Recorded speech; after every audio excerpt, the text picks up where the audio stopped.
உலகமும் இந்த உலகத்தினுடைய மாயைகளும் நம்மை திசை திருப்பக்கூடிய ஒரு நிலையை நாம் அடைகின்றோம். பொதுவாக ஒரு மனிதன் பொருளாதார தேடல் என்று வந்துவிட்டால் அவன் அனைத்தையும் மறக்கக்கூடிய ஒரு நிலையை அடைகின்றான். அவனுடைய வாலிப பருவத்திலிருந்து வயோதிக பருவம் அடையக்கூடிய நேரத்திலும் சதா பொருளாதாரத்தை தேடக்கூடியவனாகவே பலர் இருப்பதை நாம் பார்க்க முடிகின்றது. அந்த பொருளாதாரம் தன்னை நிலை பெற செய்யும் என்று அவன் எண்ணிக்கொள்கின்றான். அல்லாஹ் திருமறையில சொல்லக்கூடிய செய்தியை பார்த்தோம் என்று சொன்னால்,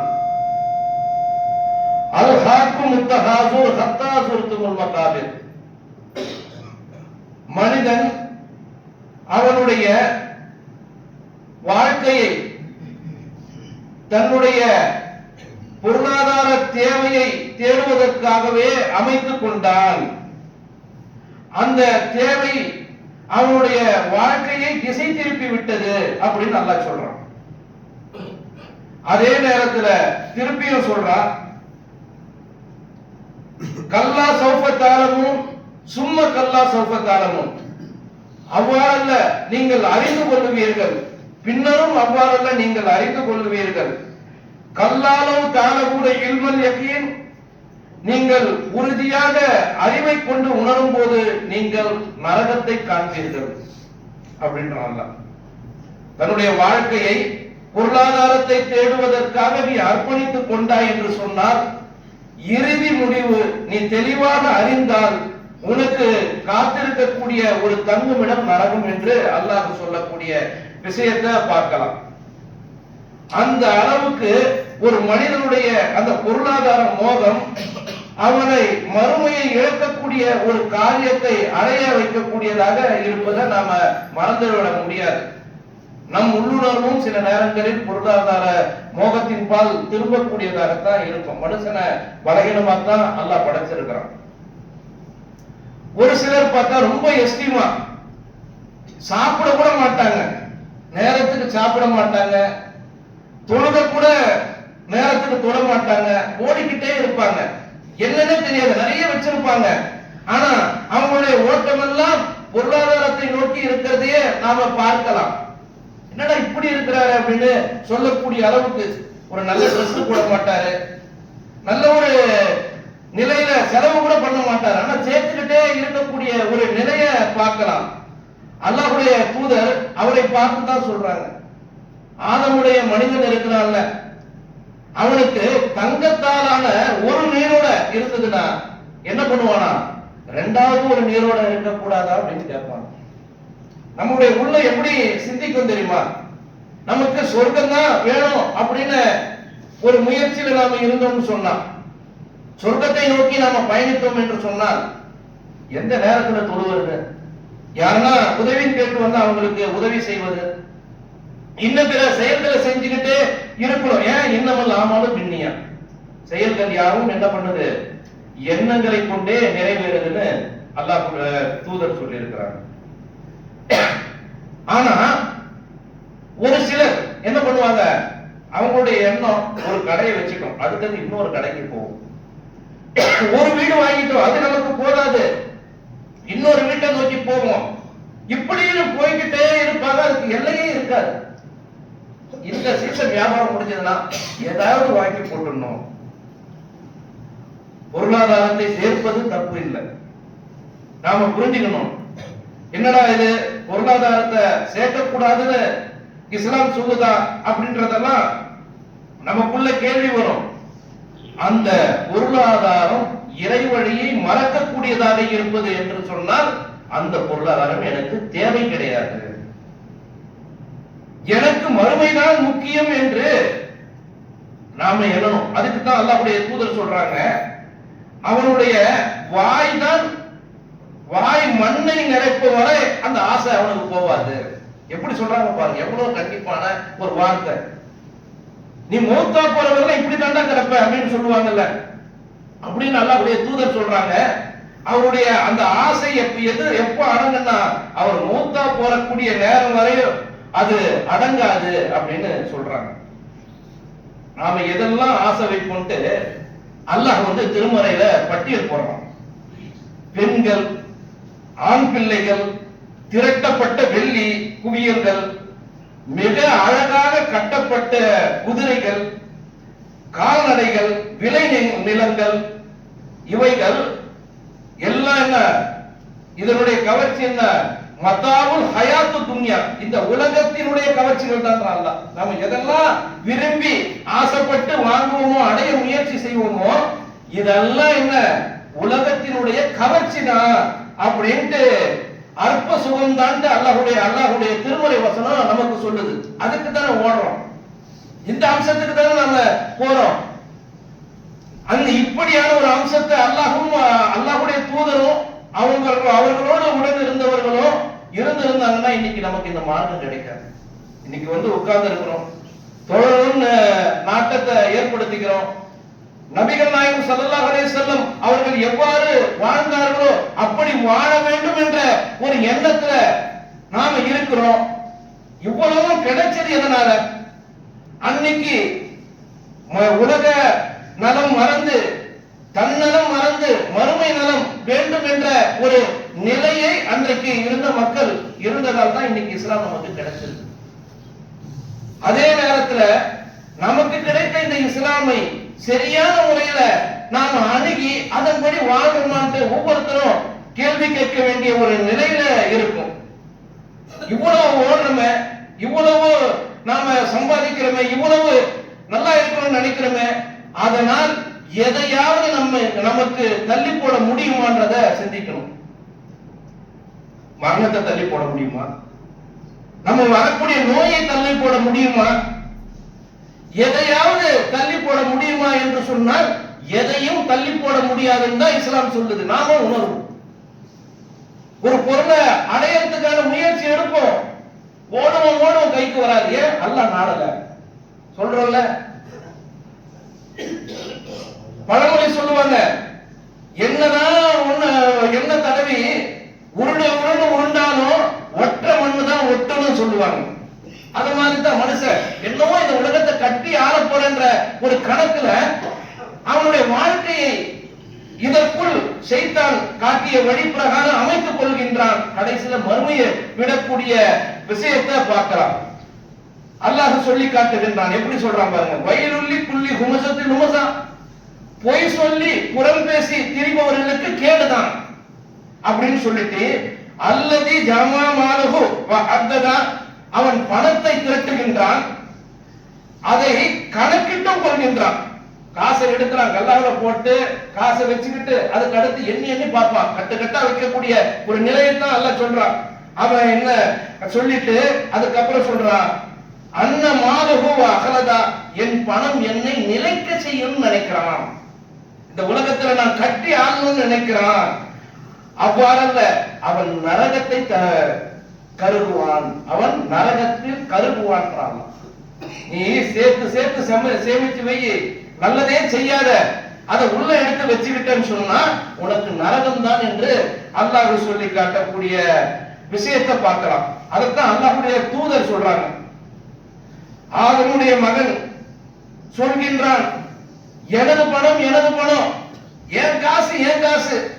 நாம பார்க்கலாம், என்னுடைய காசுன்னு சொல்லிக்கிட்டு ஒரு குடும்பத்துக்குள்ளே சண்டை நடக்கும், அண்ணன் தம்பிக்குள்ள சண்டை நடக்கும், ரத்த பந்தங்களுக்குள்ள சண்டை நடக்கும். ஒரு சொத்து மேலம் தகராறுன்னு வந்ததுன்னு சொன்னா அவ்வளவு பிரச்சனை பண்ணுவாங்க. ஏன்? காசுக்காக. சின்ன ஒரு 100 இடம் இருக்குங்க, 2 பேருக்குள்ள பல சண்டைகளை நாம பார்க்கலாம். ஏன்? அது நிலைக்க செய்யும். அதை வச்சு நம்ம பெரிய மறுமையில சொர்க்கத்துல இடம் வாங்க முடியுமா? நாம சிந்தித்து பார்க்கணும். சாதாரண விஷயத்துல சைத்தான் நம்மள வழிகெடுப்பான். அதுக்கு தான் அல்லாஹ்வுடைய தூதர் சொல்றாங்க, எனது பணம் சொல்லுவான். எது தெரியுமா உன் பணம்? நீ உண்டு கழித்தது, நீ உடுத்தி கிழித்தது. பார்த்த ஒருத்தருக்கு நல்ல சட்டையா இருக்கும், அது சட்டை காலெல்லாம் கிழிச்சு போயிருக்கும், ஆனா அந்த சட்டையை விட அவருக்கு மனசு வராது, தைச்சு போடுவார். அது மாதிரி உடுத்தி கிழித்தது உன்னுடைய பணம். அதுக்கு அடுத்தது என்ன தெரியுமா? நீ கொடுத்து ரசித்ததுன்றாங்க. கொடுத்து மகிழ்ந்ததுன்னு. யாருக்குன்னா கொடுத்துட்டேன்னு வச்சுங்களேன், ஒரு மனுஷன் நோய்வாய்ப்பட்டு இருக்கிறான், நம்மளுடைய பொருளாதாரம் அவனுக்கு முக்கியமானதா இருக்கும், நாம பார்த்து அவனுக்கு இந்தாப்பா குடி உடம்பு பார்த்துக்க அப்படின்னு நம்ம கொடுக்கிறோம். கொஞ்ச நாள் அவன் எழுந்து நடக்க சொல்ல நம்ம உள்ளுணர்வு சொல்லும், அவன் சொல்லுவான், சரியான காலத்துல எனக்கு உதவுனீங்க, அந்த உதவுனதால இன்னைக்கு நான் அல்லாஹ்வுடைய கிருபையா நான் நடக்கிறேன். அதுதான் ரசிக்கிறது. இந்த ரசிப்பு தான் ஒரு மூமினுக்கு மிகப்பெரிய அம்சத்தை தரும் என்பதை நம்ம மறந்துடக்கூடாது. அப்பேற்பட்ட ஒரு அலாதியான ரசிப்பு அதுதான். அல்லாஹ்வுடைய தூதர் சொல்றாங்க, உன்னுடைய பணம் சொன்னா உன்னை கொடுத்து மகிழ்ந்ததுதான்ப்பா அப்படின்னு சொல்லிட்டு, இது தவிர எல்லாமே உன் சந்ததியினருக்கு தான்.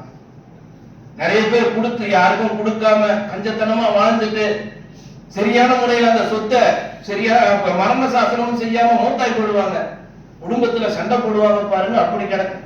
இதற்காகவே இவ்வளவு ஓடினாரு, இதற்காகவே இவ்வளவு சம்பாதிச்சாரு. நாம சிந்தித்து பார்க்க வேண்டிய விஷயத்தை பார்க்கணும். அதுக்கு தான் அல்லாஹ்வுடைய தூதர் கேட்கிறாங்க.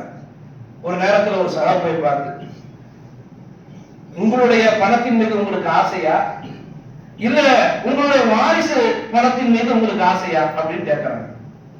அதுக்கு அவங்க சொல்றாங்க, எங்க பணத்து மேலதான் எங்களுக்கு ஆசை வரும், எங்களுடைய வாரிசுகள் பணத்தின் மீது எனக்கு எப்படி ஆசை வரும் அப்படின்னு கேட்கக்கூடிய நேரத்துல, யார் ஒருவர் அல்லாஹ்வுக்காக மறுமைக்காக செல்வமானதாக அந்த செல்வத்தை ஆக்கிக்கிட்டாங்களோ, தனது செல்வத்தை ஆக்கிக்கிட்டாங்களோ, யார் மறுமைக்காக தன்னுடைய செல்வத்தை ஆக்கி கொண்டார்களோ அது உங்கள் செல்வம். அப்படி இல்லைன்னு செய்ய தர்மம் செய்யாமல் விட்டு வைப்பது உங்கள் வாரிசு செல்வம்ன்றாங்க. இரண்டாவது சொல்றது, தர்மம் செய்யாம நீங்க விட்டுட்டீங்கன்னு சொன்னா அது உங்களுக்கு வாரிசுக்குரியது அப்படின்னு அல்லாஹ்வுடைய தூதர் சொல்லக்கூடிய செய்தியை பார்க்கலாம். நாம சிந்தித்து பார்க்கணும். நேத்து நம்ம கூட இருந்தவர் மரணிச்சுட்டாரு, அவர் ஜனாசால போய் கலந்துப்போம். ஜனாசால கலந்துட்டு பார்க்கக்கூடிய நேரத்துல அவர் தன்னந்தனியா அந்த ஜனாசால உள்ள தனியா இருப்பாரு. பெரிய செல்வங்களை சேர்த்திருப்பாரு, கோடிகளை கட்டி வாழ்ந்திருப்பாரு. அந்த ஜனாசா குழினா பெருசாயிடுமா? அவருக்காக உள்ள ஏசி செய்ய முடியுமா? இல்ல அவர் எதையெல்லாம் நேசிச்சாரோ அதை அதுக்குள்ள கொண்டு போய் வைக்க முடியுமா? எதுவுமே கிடையாது. எதற்காக உழைத்தார், எதற்காக சேமித்து வைத்தார் என்பது கூட மறந்துட்டு அந்த சாதாரண இடத்துல சாதாரண கஃனோடு அவர் போய் அங்க அடக்கம் செய்யக்கூடிய காட்சியை நாம பார்ப்போம். நாளைக்கும் நாமும் அந்த இடத்துக்கு செல்லதான் இருக்கின்றோம். அப்படியான ஒரு நிலையை ஒரு மனிதன் எதிர்பார்த்து இருந்தான்னு சொன்னா எதை எதிர்பார்க்கணும்? மறுமையை எதிர்பார்க்கணும். இந்த ரமலான் மாசத்தை எடுத்துங்களேன், வறியவர்களுக்கு கூட தயால குணம் வந்துருங்க. செல்வந்தர்கள் பார்த்தா பிசிக்கு கொடுப்பாங்க, வறியவர்கள் என்ன பண்ணுவாங்க, அத ஒரு கணக்கு போட்டு ரமலானுக்கு முன்னாடி எடுத்து வச்சு ஒரு நோம்பு கஞ்சிக்கு வருவார், இவர் எப்படிக்கு வருவார், இதுக்கு வருவாரு, இந்த சக்காத்துக்கு முதியோர் இல்லத்துக்கு சிறுவர் இல்லத்துக்கு இப்படி வருவாரு அப்படின்னு எடுத்து வைக்கக்கூடிய மக்கள் நம்மள நிறைய பேர் பார்ப்போம். செல்வந்தர்கள் கூட அதை செய்யக்கூடியவர்களாக இருப்பாங்க. ஒரு சிலரை சொல்லுகின்றேன். ஏன்? அவர்களுக்கு மறுமை என்பது உணர்ந்தவர்களாக இருந்ததால் தான் இந்த தயால குணம் வரும் அப்படின்ட்டு இஸ்லாம் சொல்லக்கூடியதாக இருக்கின்றது. அல்லாஹ்வுடைய தூதர் சொல்றாங்க, அடுத்தது ஒரு மனுஷனை கபர்ல வச்சு அடக்கம் பண்றாங்க. அடக்கு திரும்பக்கூடிய நேரத்துல 3 அம்சங்கள் வரும். ஒரு அம்சம் என்னன்னு சொன்னா அவன் சேர்த்து வைத்த செல்வம், இரண்டாவது அவன் குடும்பம், மூணாவது என்ன அவன் செய்த நல்லறங்கள் வரும் அப்படின்னு. அதுக்கு சொல்லிட்டு முக்கியமான 2 அம்சங்கள் இருக்குதுல, நாம சேர்த்து வச்ச செல்வமும் நம்முடைய குடும்பமும் நம்மளை அடக்கம் செஞ்சு விட்ட உடனே அவங்க நடைய கட்டிடுவாங்க, கிளம்பிடுவாங்க. அல்லாஹ்வுடைய தூதர் சொல்றாங்க, அந்த மையத்திற்கு கபர்ல அடக்கம் செஞ்சிருப்பாங்கல்ல, அந்த மையத்துக்கு அவங்க பிரியக்கூடிய நேரத்துல அவங்களுடைய காலோட ஓசை கேட்கும். அப்பதான் உணர்வான், என்னடா இது எல்லாரும் போயிட்டாங்களே அப்படின்ட்டு. யார் சந்தோஷமா அந்த இடத்துல இருப்பான்? யார் ஒருவர் நல்ல முறையில் தன்னுடைய வாழ்நாளை அமல்களோடு கழித்தாரோ அவருக்கு கவலை கிடையாது. என்ன காரணம்? அவர் நிறைய சேர்த்து வச்சிருக்கிறாரு, அதனால அவரு சந்தோஷமாக இருப்பாரு. அதனாலதான் அல்லாஹ்வுடைய தூதர் சொல்றாங்க, அவருடைய கூட இருப்பது இறுதி வரை சேர்த்து வைத்திருந்த நல்ல அறங்கள் தான். நாம மறந்துடக்கூடாது. நமக்கு சொர்க்கம் தான் நமக்கு முக்கியம் என்று நினைக்க வேண்டும். அல்லாஹ்வுடைய தூதர் சொல்றாங்க, மௌலியு சௌத்து ஃபில் ஜன்னா, சொர்க்கத்தில் சாட்டை வைக்கக்கூடிய ஒரு இடம் வேணுமா, கைரும் மினத் துன்யா வ மா ஃபீஹா, சாட்டை வைக்கிற ஒரு ஸ்கொயர் ஃபீட் இடம் அதுக்கு நீ நேசி. ஏன் சொன்னா, இந்த உலகமும் இந்த உலகத்தில் இருக்கக்கூடிய அனைத்தை விட அது சிறந்ததுன்றாங்க. அப்ப நான் என்ன நினைக்கணும், இங்க வந்து நாம ரியல் எஸ்டேட் தான் பாக்குறோம், எங்கெல்லாம் இடம் கம்மியா கிடைக்குதோ காட்டுல போய் இடத்தை வாங்கி போடுறான், அதை அனுபவிக்க கூட மாட்டான். அவன் சந்ததிகளாக அனுபவிக்குமான்னு கேட்டா அந்த சந்ததிகள் கூட அனுபவிக்க மாட்டாங்க. ஒரு சில நேரத்துல ஒரு சிலர் சொல்லுவாங்க, என்னட்டு எங்க வாப்பா இருந்தாரு, எங்க பாட்டனார் இருந்தாரு, ஏக்கர் கணக்குல இடம் இருக்குது, பாதி இடம் எங்க போச்சுன்னே தெரியல, இன்னும் தேடிக்கிட்டே தேட தேட வந்துகிட்டே இருக்குது, விற்க முடியுமான்னா அதுக்கு டாக்குமெண்ட் கூட சரியா, அதுல தேடிக்கிட்டு அவர் வயசாகி போயிடும். இதெல்லாம் மண்ணின் மீது வைக்கக்கூடிய மோகத்தால் விளைந்த நிலை மனிதனுக்கு. நாம சிந்திக்கணும். நாம இந்த உலகத்தில் வாழ்வதற்காக பிறந்தோம் என்று சொன்னால் அதற்காக அலையலாம். எந்த நேரத்திலையும் மனிதன் மரணத்தை எதிர்பார்த்து இருப்பான் என்று சொன்னால் அதற்காக நாம எப்படி தயாராகணும்? மறுமையில ஒரு மனிதனை அல்லாஹ் கூப்பிடுவானா, அம்மாவன் ஊத்திய கிதாபிகி யமீனிகி, யாருடைய கிதாபு அவருக்கு வலது கரத்தில் கொடுக்கப்படுகின்றதோ, நல்ல மறுமைக்காக சேர்த்திருப்பார் அவரு, அவருக்கு என்ன பண்ணுவானா, அல்ல வலது கரத்துல கிதாபை கொடுப்பானா. உடனே அவர் என்ன சொல்லுவாரா, குடும்பத்தாரங்களை கூட கூப்பிட்டு, பாருங்கள் என்னுடைய ஏட்டை படியுங்கள், எனது கேள்வி கணக்கை சந்திப்பேன் என நான் நம்பி இருந்தேன் என்று கூறுவாரா. ஏன் இந்த உலகத்துல அப்படி சம்பாதிச்சு வச்சிருப்பாரு, அதனால என்ன கிடையாது, என்னுடைய விசாரணையை நான் நல்ல முறையில சந்திப்பேன் அவர் நம்பி இருப்பார் என்று சொல்லிட்டு அவர் சொர்க்கத்தில் திருப்தியான இடத்துல இருப்பார். அதே நேரத்தில் இடநிலையில 7 கிடைக்கப்பட்டவனை பார்த்து அல்லாஹ் சொல்றான், அவரு இந்த 7 என் கையில கிடைக்காம இருந்திருக்கிறாங்க, ஐயோ என்னுடைய மரணமே எனக்கு முடிவா இருந்திருக்குமே, நாசமா போச்சே, மரணத்துக்கு பிறகு ஒரு வாழ்க்கை எனக்கு தேவையா அப்படின்னு சொல்லுவாங்க. சொல்லிட்டு அவருக்கு அழையுங்கள், அவருக்கு விலங்கெடுங்கள் அப்படின்ட்டு அல்லாஹ் சொல்லி காட்டி அந்த அளவுக்கு அவரை கடும் வேதனை பிடிக்கும் என்று சொல்லக்கூடிய செய்தியெல்லாம் நாம பார்க்கிறோம். அப்ப நாம நம்முடைய வாழ்க்கையில நல்லது மட்டும்தான் செய்ய வேண்டும் என்ற ஒரு நியத்தோடு நாம வாழணும். ஏன், அதுக்கு தான் பரிசா அல்லாஹ் சொல்றான், சொர்க்கத்துல உனக்கு அழகான தங்குமிடம் இருக்குது, அழகான கனிவர்க்கம் இருக்குது, உங்க கிட்டையே வரும் அப்படின்னு சொல்றாங்க. அப்ப நமக்கு எது நிலை பெறுமோ அதைத்தான் நாம் செய்ய வேண்டும். அல்லாஹ்வுடைய தூதர் காலத்துல நடந்த ஒரு சம்பவத்தை சொல்றாங்க. ஒருத்தர் என்ன பண்றாரு, அவர் வீடு இருக்குது, அந்த வீட்டுக்கு பக்கத்திலேயே ஒரு மரம் குறுக்க நிக்குது, அடுத்த வீட்டோட மரம். அல்லாஹ்வுடைய தூதர்கிட்ட அவர்கிட்ட வாங்கறதுக்கு கூட வசதி இல்லை, அவர்கிட்ட கேட்டு கொடுத்தா அது எனக்கு பெரிய இடைஞ்சலா இருக்கு, அது என் வீட்டோட சேர்த்து நான் வச்சுப்பேன், கேட்டு கொடுங்க அப்படின்றாரு. அல்லாஹ்வுடைய தூதர் அவங்க கிட்ட போய் கேட்கிறாரு. கேட்ட உடனே அல்லாஹ்வுடைய தூதர் என்ன சொல்றாங்க, நீ இந்த மரத்தை இங்க ஒண்ணு கொடுத்தா அல்லாஹ் வந்து உனக்கு சொர்க்கத்துல ஒரு மரத்தை கொடுப்பான் அப்படின்றாங்க. அத சொன்ன உடனேயே அவர் என்ன பண்றாருன்னு கேட்டா எனக்கு வேணாம் அப்படின்றாரு. அத இன்னொருத்தர் பார்க்கிறாரு, அபூ தர்தா ரலியல்லாஹு அன்ஹு, அவங்க பார்க்கறாங்க. பார்த்த உடனே அவங்களுக்கு ஒரு எண்ணம் தோணுது. அல்லாஹ்வுடைய தூதர் கிட்ட கேட்கறாங்க, யார சொல்லலாம், இந்த மரத்துக்கு ஈடாக நான் எல்லாம் கொடுத்தா எனக்கு சொர்க்கத்துல அந்த மாதிரி கிடைக்குமான்னு கேட்கறாங்க. கிடைக்கும்ன்றாங்க. அந்த நபரை போய் சந்திச்சு பேசுறாங்க. என்ன பேசுறாங்க, கிட்டத்தட்ட 600 மரங்கள் கொண்ட பேரித்த தோட்டத்தை அவருக்கு கொடுப்பதாக வாக்கு கொடுக்குறாங்க. என் மரத்தை எடுத்துட்டோம், அவருக்கு அந்த மரத்தை கொடுத்துட்டோம். உடனே அவரு பெரிய அமௌண்ட்ல ஓகே அல்ஹம்துலில்லாஹ் அப்படின்னு வாங்கிக்கிறாரு. வாங்கின உடனே அதை போய் அவர் மனைவி கிட்ட போய் சொல்றாரு. இப்படிதான் ஒரு குடும்பம் இருக்கணும். அவர் மனைவி கிட்ட போய் சொல்றாரு, அவரு என்னன்ட்டு, நான் இந்த தோட்டத்தை இந்த மரத்திற்காக கொடுத்துட்டேன், அல்லாஹ்வுடைய தூதர் அதற்காக சொர்க்கத்துல நமக்கு மரம் கிடைக்கும் அப்படின்ட்டு. அப்ப அவங்க மனைவி என்ன தெரியுமா சொல்றாங்க, நீங்க லாபகரமான வியாபாரத்தை செஞ்சிட்டீங்க இந்த உலகத்துல அப்படின்ட்டு சந்தோஷமாக சொல்லி அல்லாஹ்வுடைய தூதர்கிட்ட போய் சொல்றாங்க. அல்லாஹ்வுடைய தூதருக்கு அதை விட மிக சந்தோஷம், என்ன எப்பேற்பட்ட ஒரு காரியத்தை செஞ்சிருக்கிறீங்க அப்படின்ட்டு, உங்களுக்கு சொர்க்கத்துல இன்னென்ன மரங்கள்லாம் கிடைக்குது அப்படின்ட்டு சொல்லக்கூடிய செய்தியை பார்க்கிறோம்னு சொன்னா, அப்ப நாம என்ன நினைக்கிறோம், முன் வரணும்.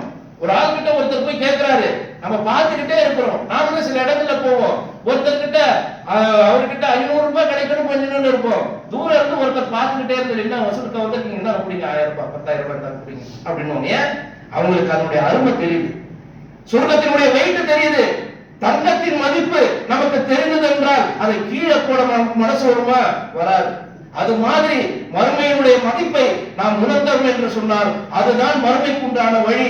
அப்பேற்பட்ட மறுமை வெற்றி பெறக்கூடிய நன்மக்களாக வல்ல நாயன் உங்களையும் என்னையும் ஆக்கி அருள் புரிவானாக என்று பிரார்த்தித்தவனாக என்னுடைய இந்த உரையை நிறைவு செய்கிறேன். வாஹிதாவானா அல்ஹம்துலில்லாஹி ரப்பில் ஆலமீன். அஸ்ஸலாமு அலைக்கும் வரஹ்மத்துல்லாஹி வபரகாத்துஹு.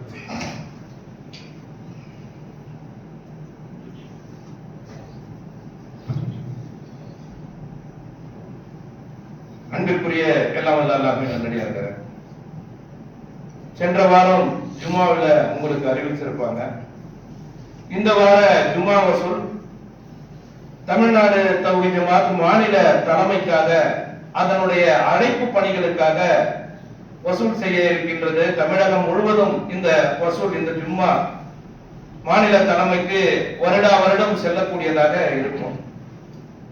அதே போல இந்த பள்ளிவாசனுடைய வசூலும் தலைமையினுடைய எண்ணற்ற அழைப்பு பணிக்கு, அதாவது நான் ஜக்காத் என்று சொல்லுவார்கள், ஜக்காத்தினுடைய பணி முதியோர்களும் சிறுவர்களும் தாவா சென்று இதற்கெல்லாம் ஜக்காத் வசூலுக்காக தலைமையில இருந்தே வருவாங்க, மாவட்டத்தில இருந்து உங்களை அணுகுவாங்க.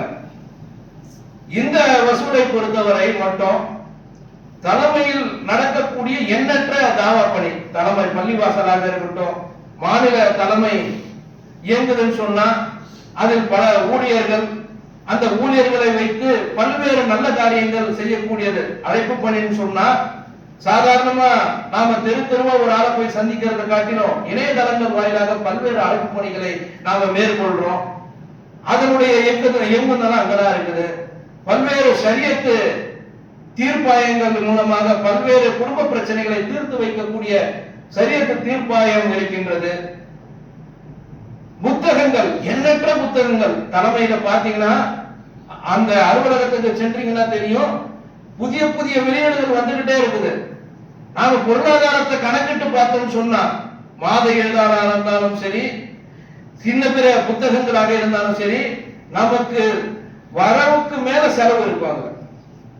நாம அடக்க விலையை தாண்டி கூட வித்துடுவோம். பல முஸ்லிம் அல்லாத மக்களுக்கு இலவசமாக புத்தகங்கள் கொடுப்போம், திருமறை குரானை கொடுப்போம். சமீபத்தில் நடந்த புத்தக கண்காட்சியில லட்சக்கணக்கான அளவுக்கு புத்தகங்கள் இலவசமாக வழங்கப்பட்டது, குறைந்த விலையில் வழங்கப்பட்டது. இதெல்லாம் என்ன ஆகுது? மக்களுக்கு கொண்டு போய் அழைப்பு பணி சேர்ப்பதற்கு உறுதுணையாக இருக்கும். எம்ஐசி பள்ளி இருக்குது, மார்க்க அறிஞர்களை எண்ணற்ற மக்களை உருவாக்குறோம். அதே போல ஆலிமா பட்டப்படிப்பு இருக்கின்றது. அதே போல ஹிப்ரு மதரசா என்று சொல்லக்கூடிய குழந்தைகளுக்கு குர்ஆன் மனனம் செய்யக்கூடிய ஒரு பயிற்சி வகுப்பும் நாம மாநில தலைமையின் சார்பாக நடத்துறோம். இப்படி வரிசையா நிறைய சொல்லிக்கிட்டே இருக்கலாம், சொன்னால் கணக்கிட முடியாது. ஆனா அது எல்லாம் ஜக்காத்தை வைத்து நாம மெயின்டைன் பண்ண முடியுமான்னு கேட்டா ஜக்காத் இந்த வகைக்கெல்லாம் பொருந்தாது. நாம எந்த வகைக்கு வசூல் பண்றோமோ அந்த வகைக்கு தான் நாம செலவு செய்வோம்.